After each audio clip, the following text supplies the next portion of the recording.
Hello, नमस्ते, प्रणाम, स्वागत है आप सभी का आप ही के चैनल में। और मैं हाजिर हूँ आप लोगों के सामने फिर से एक नई जानकारी के साथ। तो आज मैं फिर से एक नए सब्जेक्ट पर और एक नए विषय पर आप लोगों से बात करने वाली हूँ। तो दोस्तों देखिए, मेरे देश में बहुत सारी ऐसी बातें हैं जिसके ऊपर चर्चा करना ज़रूरी है, जिसके ऊपर आप लोगों को जानकारी होना ज़रूरी है। तो देखिए, मैं देखती हूँ कि हमारे देश में बहुत सारे लोग भूत प्रेत को लेके इस कदर पागल होते हैं और अपना समय और अपना जीवन उसके पीछे बर्बाद करते रहते हैं। उन्हें लगता है कि उनके घर में काला जादू हो गया, तो किसी ने भूत कर दिया, तो उनके घर में भूत घूम रहा है। इस तरह की बातें कर कर के लोग अपना समय और अपना पैसा सब कुछ बर्बाद करते हैं। दोस्तों, जानकारियों की कमी हमें बहुत कुछ इस तरह के मानने के लिए मजबूर करता है। और आपको अगर जीवन में कुछ चाहिए, कुछ आप समझना चाहते हो, तो उसके लिए जानकारी होना ज़रूरी है। तो अभी मैं आप लोगों को ये सब बता रही हूँ, तो आप सोचेंगे कि मैं कौन सी ज्ञानी हो गई, भूतों से मिली हूँ क्या कि मैं आपको ऐसा बता रही हूँ। देखिए, मैं भूतों से मिली नहीं हूँ, लेकिन भूतों का रहस्य अब मुझे पता चल चुका है। मैं जब छोटी थी तो मुझे बहुत ज़्यादा डर लगता था, मैं बहुत डरपोक थी। मेरे गांव में एक पटाखे छूटते थे तो मैं माँ के पीछे छुप जाती थी। इतना डरपोक थी कि जिसका कोई जवाब नहीं है। मैं घर छोड़ के भागने लगती थी रात को, डर के मारे। और कभी कभी मैं बिल्कुल नहीं डरती थी। एक अजीब तरह का व्यवहार था मेरा, पागलों की तरह।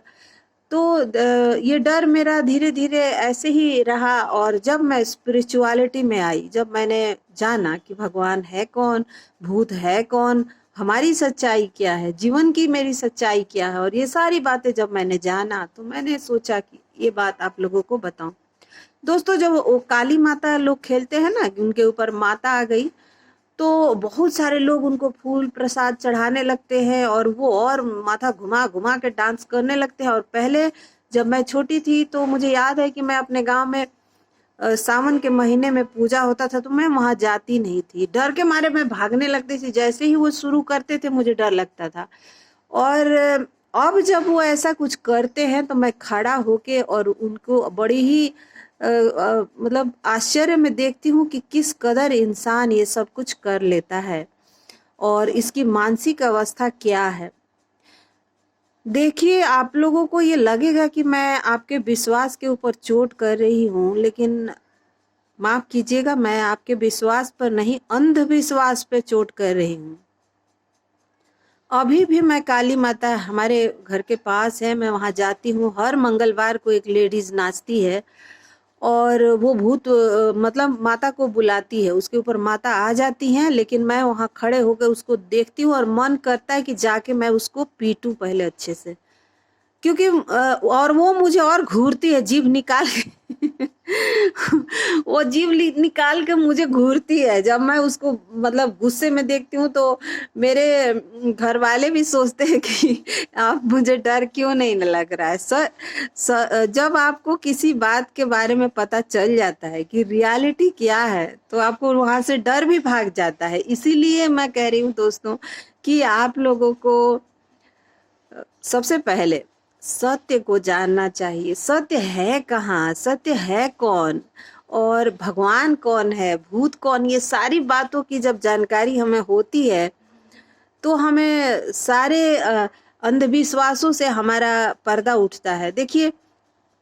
मेरे गांव की एक सच्ची कहानी बता रही हूँ, सच्ची कहानी बता रही हूँ। और मेरे बिल्कुल प्रॉपर गांव का नहीं है, गांव के बगल के गांव का एक माता का मंदिर है, जिसको बोलते हैं थामे वाली भवानी। बिहार के लोग जो मेरा वीडियो देख रहे हैं उन्हें पता है, थामे की भवानी।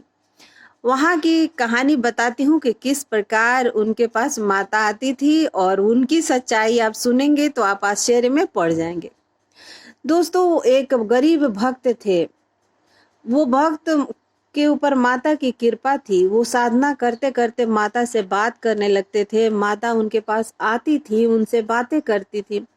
वो बहुत गरीब थे, तो वो क्या करती थी कि वो जो जंगल के घास होता था वो काट के भक्त रखते थे, तो उसको वो सांपों की रस्सी बना देती थी और अपने शेरों के उससे पहले जमाने में जो बुजुर्ग हैं उन्हें पता है कि एक तरह का दौरी किया जाता था, जो बैलों के पैरों के नीचे अनाज रखा जाता था और जब बैल उसको रौंद देता था तो अनाज निकल जाता था, अलग हो जाता था। तो वो शेरों से वो सारा काम करवाती थी जो बैल करते थे। और दोस्तों, एक दिन किसी को पता चल गया कि भक्त ऐसा करते हैं और लोगों ने जाके राजा को बोला, वहाँ के राजा को बताया कि ये ना जो भक्त है वो ऐसा करता है। माता उसके पास आती हैं और वो अनाज उसको देकर जाती हैं, वो घासों को काट के रखता है।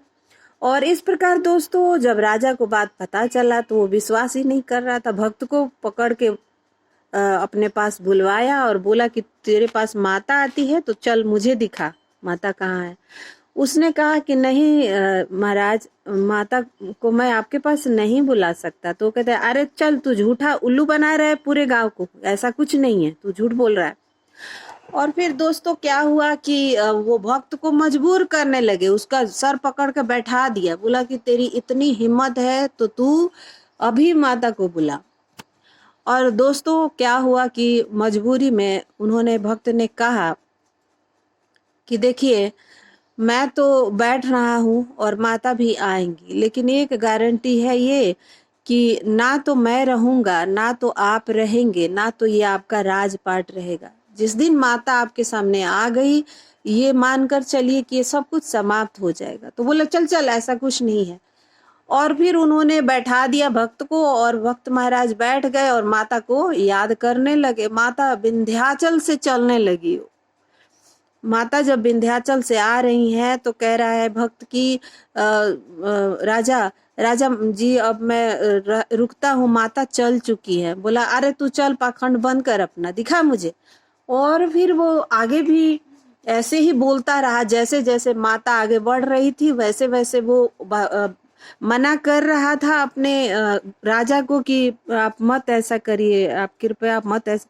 और वो मान ही नहीं रहे थे। राजा बोले, मैं जब तक देखूंगा नहीं मानूंगा नहीं। और इस तरह से दोस्तों माता को उन्होंने बुला लिया। वो पटना में आई थी, जब माता पटन देवी के रूप में है वहां तक वो आ गई थी। तभी भी भक्त ने कहा था कि अभी रुक जाइए, मान जाइए, लेकिन नहीं माने वो। और फिर उन्होंने अपने वहां पर माता को बुलाया। जब माता आई तो भक्त के जो माथा है ऊपर वाला, उसके अंदर से एक हाथ निकला। माता तो नहीं निकली, लेकिन उनका हाथ निकला। और चूड़ियों के साथ जब उनका ये हाथ निकला तो भक्त महाराज तो वही समाप्त हो गए, क्योंकि वो माता में विलीन हो गए। समाप्त क्या हो गए? भक्त कहीं मरता वरता नहीं है, भगवान में लीन हो जाता है। तो भक्त तो चले गए, लेकिन राजा भी वहीं पे मर गए और उनकी पूरी जो खानदान थी समाप्त हो गई। और उनकी जो हवेली है राजा की, वो आज भी थावे में है। और आपको देखना है तो जब बिहार जाइए तो थावे वाली भवानी के पास जाइए और उस हवेली का भी दर्शन करके आइए। तो दोस्तों, ये इस तरह से होता है जब माता आती हैं तो किसी के साथ, ठीक है ना। तो ये जो लोग कहते हैं कि मेरे ऊपर बाबा आ गए, तो मेरे ऊपर दाई आ गई, तो माँ आ गई, तो ये सारे चीज इनके मानसिक स्थिति के वजह से होता है। जब भगवान आते हैं तो कुछ इस कदर से करते हैं। और ये रियल कहानी है। और आपको विश्वास नहीं है तो जाके बिहार में गोपालगंज जिले में एक थावे की भवानी है, उनके यहाँ जाके दर्शन करके आ जाइए। भूतों की जो सीरीज है ना, इसको मैं आगे बढ़ाने वाली हूँ, क्योंकि मैं चाहती हूँ कि लोग ये जो अंधविश्वास के चक्कर में पड़ के इस तरह के काम करते हैं, वो अपने अंधविश्वास से बाज आ जाए और अपने जीवन के बहुमूल्य समय को इस प्रकार से खराब ना करें। तो आज के लिए इतना ही, मिलती हूँ अगले वीडियो में। तब तक के लिए अपना ध्यान रखिए और भगवान की भक्ति जरूर करिए, पर अंध भक्ति से बचने की कोशिश करिए। सर्वे भवन्तु सुखिनः।